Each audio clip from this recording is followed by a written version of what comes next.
শরীয়তপুরের ইতিহাসে থাকে সবচাইতে প্রাচীনতম হাট ভোজেশ্বর বাজার। এই বাজারটি নড়িয়া উপজেলায় অন্তর্ভুক্ত। এমনকি বাজারটিতে সপ্তাহে 2 দিন হাট ছাড়াই প্রতিদিন বাজারে হাজার হাজার মানুষের কোলাহল থেকে থাকে। তাছাড়া ভোজেশ্বরে এমন কিছু জায়গা রয়েছে যেগুলো মানুষকে শত শত বছর পূর্বের কথা স্মরণ করিয়ে দেয়। আমরা বাজারটিতে কেন্দ্র করে থাকা বিভিন্ন ধর্মস্থান ভ্রমণ করেছি। তার মধ্যে সনাতন ধর্মাবলীদের উপমহাদেশের দ্বিতীয় বৃহত্তম শিবলিঙ্গ এই ভোজেশ্বর বাজারের নিকটেই অবস্থিত। ভোজেশ্বর এলাকায় বিভিন্ন মসজিদ মন্দির ঘিরে এখানকার সংস্কৃতি প্রচলিত। আমরা এই প্রাচীনতম বাজারটি সম্পূর্ণ ভ্রমণ করব। এই ভোজেশ্বরের ইতিহাস এবং বাজারটির বর্তমান দৃশ্য নিয়ে এই ডকুমেন্টারি তৈরি করা হয়েছে। আমরা ভিডিওটি শেষের দিকে ভোজেশ্বরের বিভিন্ন শিক্ষা প্রতিষ্ঠান ভ্রমণ করব। ভোজেশ্বরের ইতিহাস সম্পর্কে জানতে আমাদের এই ডকুমেন্টারির সাথেই থাকুন।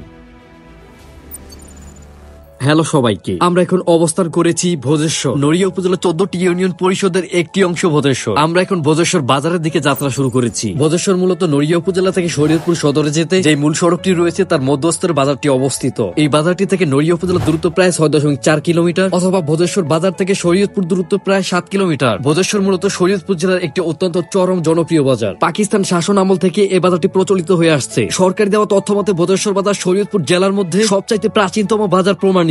আমরা এখন ভোজেশ্বর দক্ষিণ বাজারে অবস্থান করেছি। আপনি দেখতে পাচ্ছেন এটি ভোজেশ্বর ইউনিয়ন পরিষদের মানচিত্র। এখন আমরা ভোজেশ্বর দক্ষিণ বাজার জামে মসজিদ ভ্রমণ করব। তার আগে চলুন 1 মিনিট বিরতি নিয়ে আপনাকে বাজারে থাকা একমাত্র সুপার শপের সাথে পরিচয় করিয়ে দিই। আরব আল মদিনা গ্রামীণ বাজার এটি এমন একটি দোকান যেখানে আপনার দৈনন্দিন প্রয়োজনীয় সকল পণ্য একই ছাদের নিচে রয়েছে। আর এই ভোজেশ্বর বাজারে এই একটি মাত্র সুপার শপ রয়েছে। এখানে থেকে অধিকাংশ পণ্য বিদেশি এবং লাইসেন্স প্রাপ্ত। মুদি মালামাল, কসমেটিক, কুকারিজ, বাচ্চাদের পোশাক আশাক, খেলনা এবং বেকারি সকল ধরনের পণ্য রয়েছে। এমনকি মহিলাদের ব্যক্তিগত পণ্যের জন্য দোকানটিতে 3 জন মহিলা সহকারী রয়েছে। এই দোকানটি ভোজেশ্বরের মূল সড়কের কয়েক মিটার পশ্চিমে অবস্থিত। আমি প্রথমে দুবাইতে ছিলাম এবং সেখান থেকে আসলাম। আসার পরে দেখি ভোজেশ্বর বাজার সুপার শপ নাই। তারপরে আমার মনে হলো সুপার শপটা দেওয়া উচিত। মানুষ বিভিন্ন এই দোকানটি 31 ডিসেম্বর 2024 সালে শুরু করা হয় এবং দোকানি প্রথম দুবাইতে ছিলেন। সেখান থেকে ফেরার পর ভোজেশ্বর বাজার সুপার শপ না থাকায় এই উদ্যোগ নেন এবং দোকানে সে বেশিরভাগ বিদেশি পণ্য রেখেছেন। দোকানটির সামনে গাড়ি পার্কিং এর ব্যবস্থা রয়েছে। আপনি চাইলে এই দোকানে পণ্য ঘরে বসে ক্রয় করতে পারেন। স্ক্রিনে থাকা নামটি প্লে স্টোরে সার্চ করুন এবং অ্যাপসটি ডাউনলোড করে পণ্য অর্ডার করলে আপনার পণ্যটি যত্ন সহকারে হোম ডেলিভারি করা হবে। দোকানটি নতুন শুরু করা এই জানুয়ারি মাস পর্যন্ত পণ্যের উপরে 10% ছাড় রয়েছে। তাছাড়া আপনি আমাদের ভিডিও দেখে দোকানটিতে প্রবেশ করলে সেটা মালিক অথবা সহকারীদের কাছে প্রকাশ করুন এবং আপনার প্রাপ্ত ডিসকাউন্ট আপনি বুঝে নিন।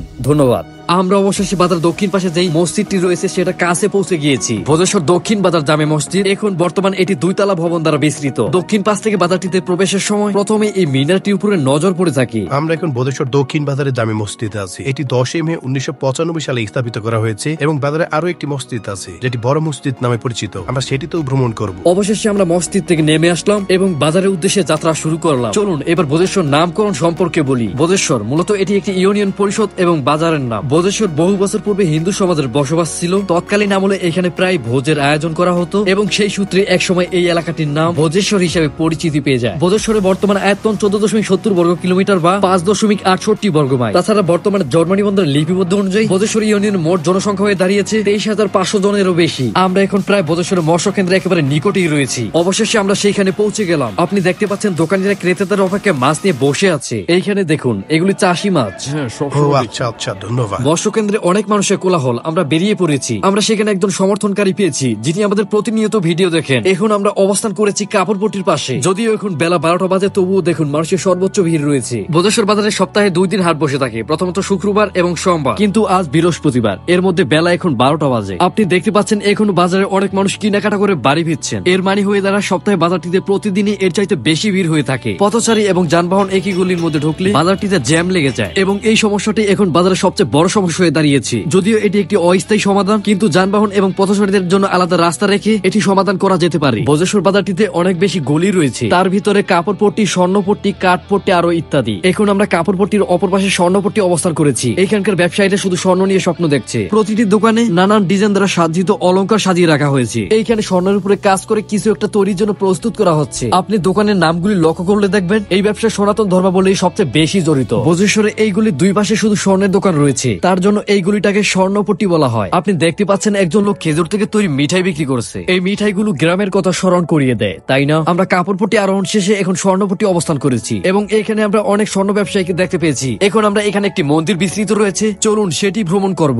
আমরা স্বর্ণপট্টিতে থাকা মন্দিরের নিকটেই রয়েছি। এই মন্দিরটি গর্ণিতে মন্দির নামে পরিচিত। এটি 1984 সালের দিকে স্থাপিত করা হয়েছে। মন্দিরটি বাজার কমিটির দ্বারা পরিচালিত। চলুন আমরা এখানকার কয়েকজন সনাতন ধর্মাবলী দোকানদারের সাথে কথা বলি। আচ্ছা, এটি গর্ণিতে মন্দির। বাজারে এরকম এরকম কয়টি মন্দির রয়েছে? 4টি মন্দির আছে। ঠিক আছে, মন্দিরটি বাজার কমিটির দ্বারা পরিচালিত, তাই না? হ্যাঁ। বাজারের সবচেয়ে পুরাতন মন্দির কোনটি? সবগুলোই পুরান। সামনে কালী মন্দির আছে। ঠিক আছে, আপনাকে নমস্কার। হ্যাঁ, নমস্কার। এতক্ষণ আমরা ছিলাম গণ্ডিতাই মন্দিরের সাথে, কিছুটা সামনে কালী মন্দির রয়েছে, আমরা সেই দিকে যাত্রা শুরু করেছি। বর্তমান বজ্রেশ্বর বাজার কেন্দ্রীয় 4টি মন্দির রয়েছে, গণ্ডিতাই মন্দির, কালী মন্দির, সরস্বতী মন্দির এবং অনটি হরি মন্দির নামে পরিচিত। হ্যালো, সালাম নিবেন। আপনি হ্যাঁ, ভালো আছেন ওয়ালাইকুম তো? সালাম, ভালো আছি আমি। আপনাদের ভিডিও আমি দেখি, অনেক ভালো লাগে। তাই আপনাকে অনেক ধন্যবাদ। অবশেষে আমরা কালী মন্দিরের কাছে পৌঁছে গিয়েছি। আমার পিছিয়ে দেখতে পাচ্ছেন, এটি একমাত্র বজ্রেশ্বর বাজারের কেন্দ্রীয় কালী মন্দির, কিন্তু মন্দিরটির বাইরে কাঠামো একেবারেই দুর্বল। স্থানীয়দের মতে এই কালী মন্দিরটি পাকিস্তান শাসন আমল থেকে প্রচলিত হয়ে আসছে। এই মন্দিরটি সম্পর্কে সঠিক কোনো তথ্য আমাদের হাতে নেই। চলুন ওই দিকে দেখি। আমরা এখন বজ্রেশ্বর বাজারের উত্তর মাথায় অবস্থান করেছি।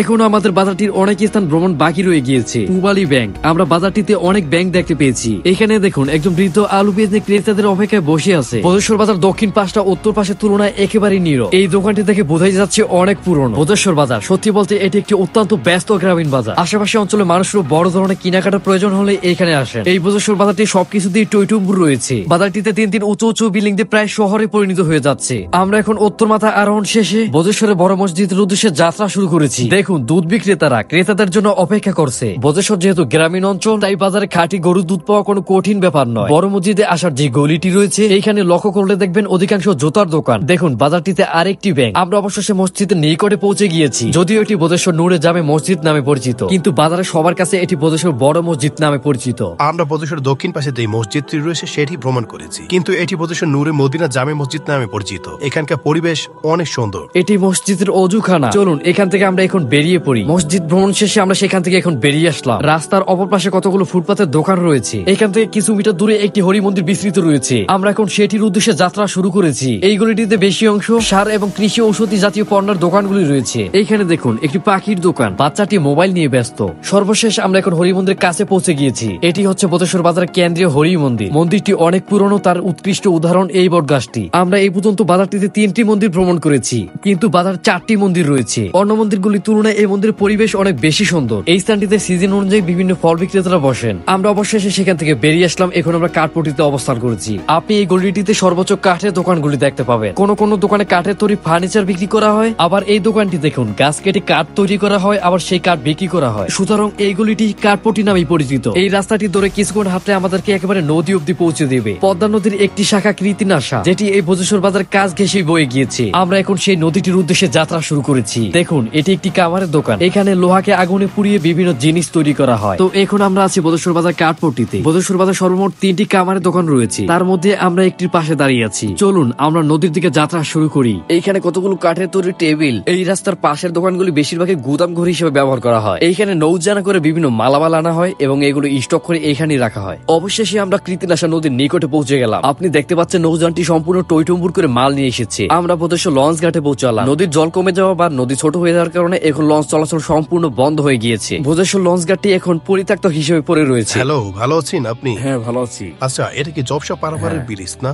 ওই পাশে জবসা গ্রাম, এই পাশেও জবসা গ্রাম, কিন্তু এই ব্রিজটা অনেকদিন পূর্বে নির্মাণ করা হয়েছিল, কিন্তু ব্রিজের সাথে যেই রাস্তাটি প্রাপ্ত তা দেওয়া হয়নি। বৃষ্টি হলে এখানকার মানুষ চলাচলে অনেক ভোগান্তির কবলে পড়তে হয়। জবসা বসবাসকারী স্থানীয়দের এই বৃষ্টি সম্পর্কে অনেক অভিযোগ রয়েছে। স্থানীয়দের মতে বৃষ্টি প্রায় বহুদিন পূর্বে নির্মাণ করা হয়েছে, তারপরে এখানে রাস্তাটি আর কখনো মেরামত করা হয়নি। বৃষ্টি হলে যার পরিণতি ফল এখানকার বসবাসকারী মানুষেরই ভোগ করতে হচ্ছে। আমরা অবশেষে নদীর পাড় থেকে বেরিয়ে আসলাম। এখানে একটি মাদ্রাসা নির্মাণের কাজ চলছে। চলুন একটু সামনের দিকে দেখি। আপনি দেখতে পাচ্ছেন এখানে একটি পরিত্যক্ত ভবন এবং এটি সরকারি। অন্যান্য ভবনের তুলনায় এই ভবনটি কত নিচে রয়েছে দেখতে পাচ্ছেন। এই ভবনটি প্রমাণ করে যে এই এলাকাটি আরো অনেক নিচু ছিল। এখানে কি জঞ্জাল সৃষ্টি হয়ে রয়েছে। আমরা অবশেষে জবসা বজ্রেশ্বর মিলিত একটি মাদ্রাসার নিকটে পৌঁছালাম। আপনি দেখতে পাচ্ছেন এটি 1978 সালে স্থাপিত করা হয়েছে। একই সাথে বিস্তৃত রয়েছে 4 নং জবসা ইউনিয়ন পরিষদ। দেখুন, এটি একটি গাছ থেকে কাঠ তৈরি করা সমিল। বজ্রেশ্বর বাজারের উপর দিয়ে যে খালটি বয়ে গিয়েছে, সেই খালটি এখন প্রায় সম্পূর্ণ বজ্র দ্বারা বিস্তৃত রয়েছে। প্রকৃতিকে মানুষ কত বাজেভাবে দূষণ করে তুলছে, তার উদাহরণস্বরূপ এই খালটি। এই সরু খালটি নিয়ে আমার আর কিছুই বলার নেই। আমরা বজ্রেশ্বর বাজার থেকে বেরিয়ে আসলাম। বাজারের পাশে একটি মন্দির রয়েছে, যেটি বজ্রেশ্বর দর্শনীয় স্থান। এমনকি সেই শিবলিঙ্গটি উপমহাদেশের ভিতরে 2য় বৃহত্তম শিবলিঙ্গ।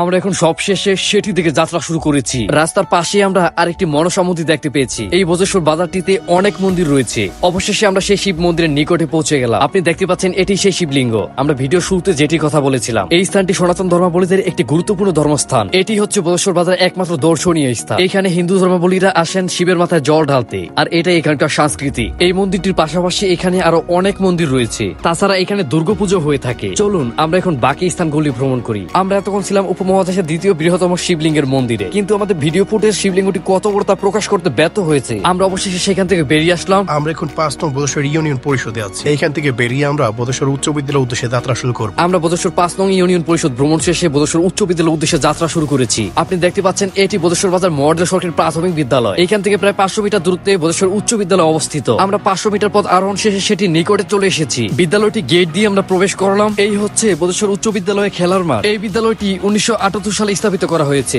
এটি বোধেশ্বর উচ্চ বিদ্যালয় এবং এই বিদ্যালয়টির অর্ধেক খরচ সরকার বহন করে। সুতরাং এই বিদ্যালয়টি পুরোপুরি সরকারি নয়। এখানকার বিদ্যালয়টির পরিবেশ অন্য বিদ্যালয়ের সাথে তুলনামূলকভাবে অনেক সুন্দর। গত 47 বছর এই বিদ্যালয়টিতে জড়িয়ে আছে অনেক মানুষের স্মৃতি। তো সামনের দিকে আমরা একটি পুরান ভবন দেখতে পেয়েছি, চলুন সেটি দিকে যাই। এখানের এই ভবনটি শিশু স্বাস্থ্য কেন্দ্র হিসেবে ব্যবহার করা হচ্ছে। বোধেশ্বর ইউনিয়ন ভূমি অফিসের পাশে রয়েছে আরেকটি পুরাতন ভবন। এই ভবনটি কোনো এক সময় সরকারি কাজে ব্যবহার করা হতো, কিন্তু এটির ভিতরে এখন মানুষ বসবাস করে। দেখি বোঝা যাচ্ছে এই ভবনটি অনেক বছর আগে নির্মিত।